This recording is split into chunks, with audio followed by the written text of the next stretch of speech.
Good evening. I really appreciated your talk about the transition point. For a long time, the disappearance part was really, like the woman who just spoke, it was great.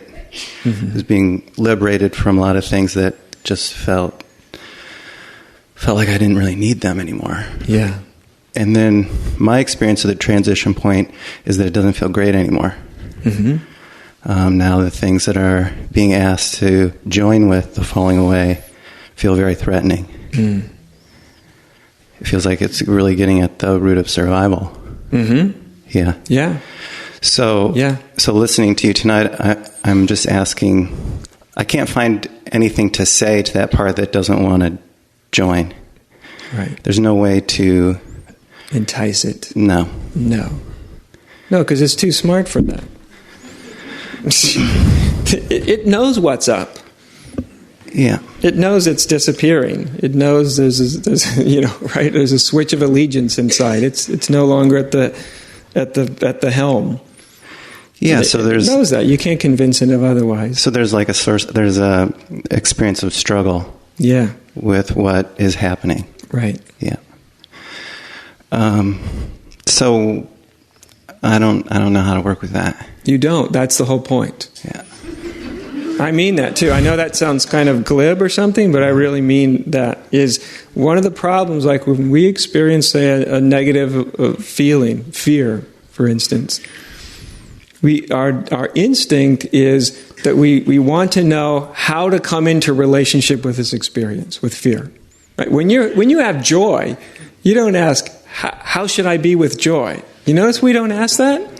Funny, too. This never occurs to us. We're like laughing hysterically. How do I, be at one with it? Never occurs to us. But when it's something like fear, we're like, hey, what kind of what's a better relationship to be in this with? And when I say none, I really mean it. No relationship.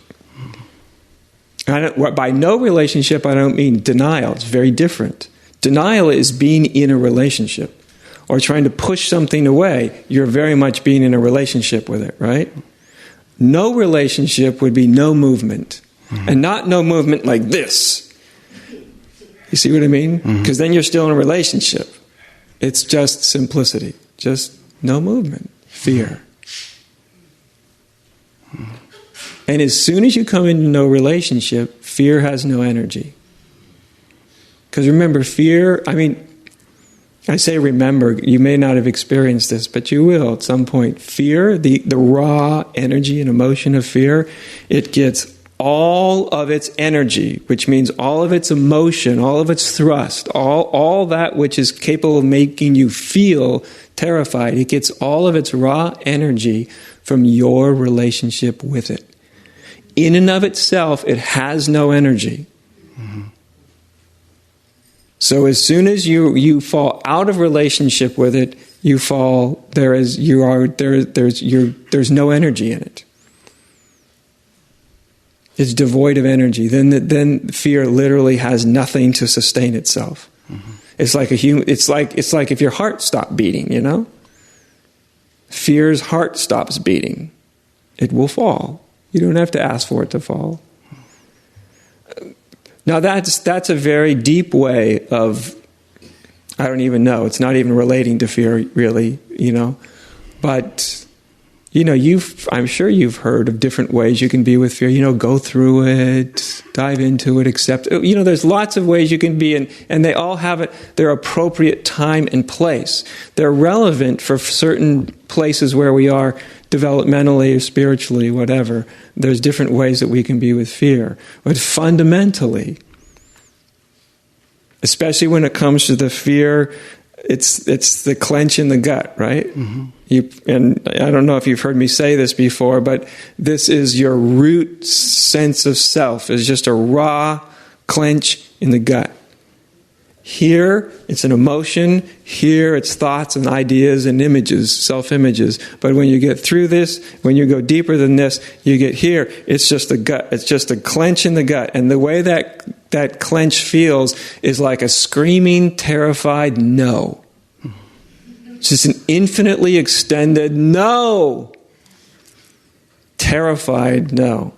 That's the core, or the very root of self. And when you get down to that level, no strategy works. Strategies work in your head, strategies work on the level of emotion, but strategies do not work when you're at the existential level of just of being. At that point, all you can do is come completely out of relationship. In other words, you just stop. But stop means stop your relationship with fear. Mm-hmm. You're not doing anything. You're not doing anything. Yeah. Right. And again, I want to emphasize, stop your relationship doesn't mean you're pushing it away or you're denying that it's there or anything. It's just stop. Yeah.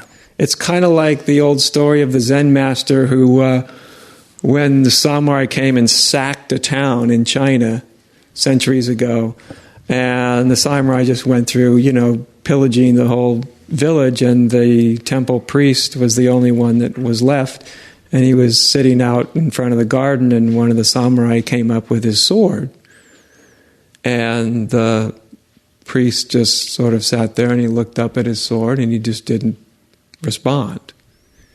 And the samurai said, "Don't you know that I could kill you with a single swipe of my sword?" And the priest just said, "And I could let you kill me with a simple swipe of your sword." That Zen master, that priest, had no relationship with the warrior. Take it, leave it. Cut off the head, don't cut off the head. It's not even courage, you see. It's not fearlessness. There's no emotion behind no relationship. There is just none. Yeah. And of course, initially, the samurai was enraged, as you would usually happen, because he's still in the world of emotion and courage, and his honor is in his way. His honor is being offended, and he says, and he just starts to scream and hold it above his head like he's just about to come down upon the master's head, and the master just says, "Hell."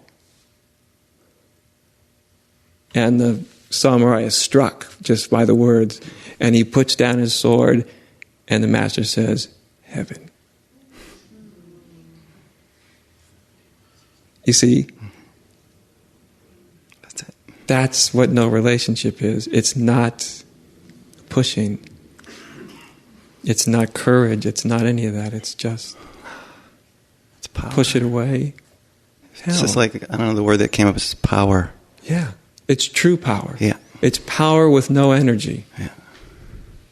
No feeling of energy, but it's true power. It's impenetrable. You can't harm it.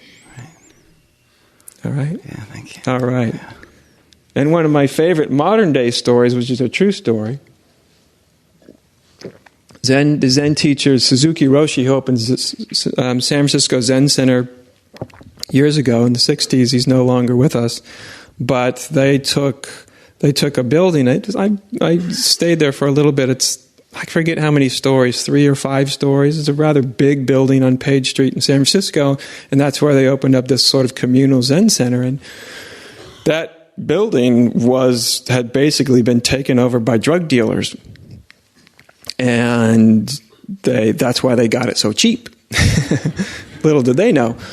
And after they bought the building, they're downstairs in the basement, and one of his attendants is showing Suzuki Roshi around the whole place. And in this basement, they meet up with these group of thugs, drug dealers. Thuggy drug dealers in San Francisco can be very dangerous people to run into. And one of them, the leader of them, kind of comes up with his, chest pushed out, and he sees Suzuki has his little Zen staff. It's about this big. So it's this little staff that is usually given to Zen teachers in ceremony, and he's carrying this little staff. And the big thug comes up and he's pointed at me. He said, "What's that for?" Again, that sort of courage, right? That men like to do, like roosters puffing their tails of, da, da, da, da. What's that for? And Suzuki Joshi just went and hit him on the forehead. And the reason he hit him on the forehead, because that's what it's for. A direct answer to a direct question, you see? But just like the samurai in the story, of course, people of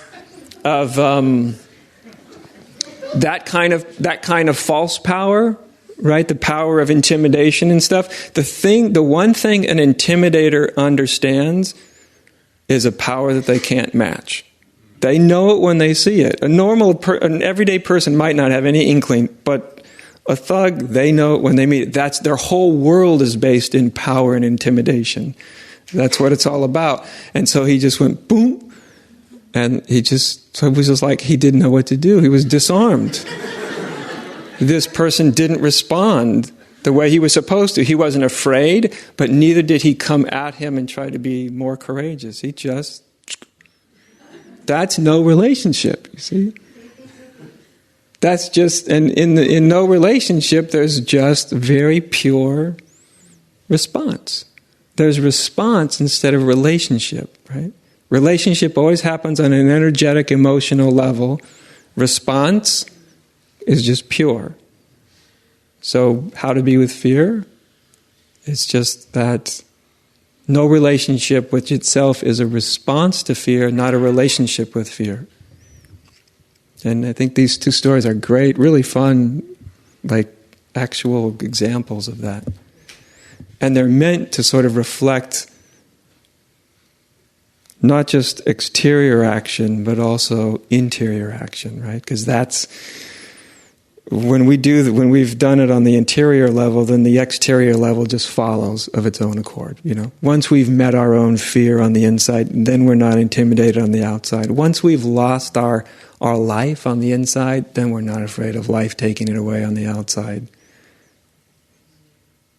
That's just the way it works. So, I guess that's about time. Wonderful to be with you, really. Enjoy yourselves. Thank you.